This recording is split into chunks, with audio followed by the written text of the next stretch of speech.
কয়েক নাম্বার আমার হাত পা গুলা মজবুত করে বাঁধিয়া নেবেন। 2 নাম্বার, চট্টগ্রামের আনোয়ারা উপজেলায় তরুণ ঐক্য পরিষদের উদ্যোগে মিলাদ ও দোয়া মাহফিল অনুষ্ঠিত হয়েছে। শুক্রবার বাদে জুমা পশ্চিম বৈরাগ হুন্দিপাড়া নুরানি তালিমুল কুরআন একাডেমির মাঠে এ মাহফিল শুরু হয়ে রাত 1টার দিকে দোয়া ও মোনাজাতের মাধ্যমে শেষ হয়।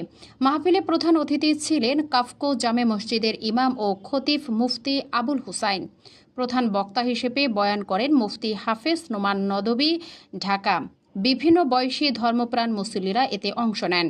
শেষে দেশ, জাতি ও মুসলিম উম্মাহর শান্তি ও কল্যাণ কামনায় বিশেষ দোয়া অনুষ্ঠিত হয়। পশ্চিম বৈরাগ হুন্দিপাড়া তরুণ ঐক্য পরিষদের কমিটির সকল সদস্যবৃন্দ সহ স্থানীয় এলাকাবাসী এতে উপস্থিত ছিলেন। এই জাহান্নামীরা 2 দল, খেয়াল করেন বাবারা, একদল চিরস্থায়ী জাহান্নাম। বাসার মতো, হ্যাঁ, ঢাকার বাসার মতো ইটালি। সুবহানাল্লাহ বলেন না বাজানকে। আল্লাহ পাক বলে, বান্দা এবার তোমরা ঈমান আনার পর করাইতে পারে নাই, এর আগে জাহান্নামে যাইয়ে মাটা আছে, আর কোন নেক আমল নাই। এমন লোক কোন না কোন নাতে যাইতে চায়।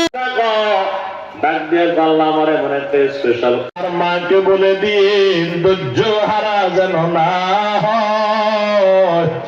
আমার মাকে